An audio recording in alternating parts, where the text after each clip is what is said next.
Ассаламу алейкум, урматтуу менин катталуучуларым. Амансыздарбы? Бүгүн сиздерге ушул остеохондроздон кантип кутулуу керектигин көрсөтүп берейин. Мен өзүм кантип кутулганымды айтамын. Мынау массажер, ударный массаж дейт. Ушул массажерду алып мен бүткү чейин ушуну менен массаж жасаганмын. Бул массаждын насадкалары бар. Мынау жумшак. Бул дагы аябай жакшы. Бүт денеге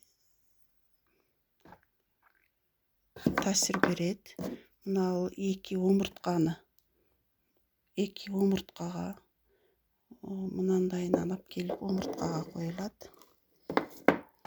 Мыналысы дагы дөң жерлерди жумшартат. Аябай катып калган жерлер болсо, мынау сонун кылып жумшартат бул дагы. Мынау зарядный эң сонун жардам берет ушул дагы.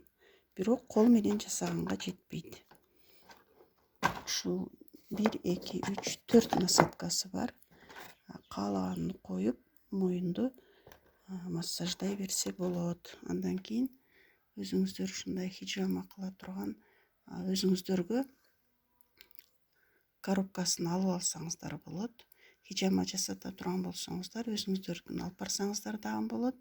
Же болбосо өздөрү одноразовый шишелери менен хижама жасап берет.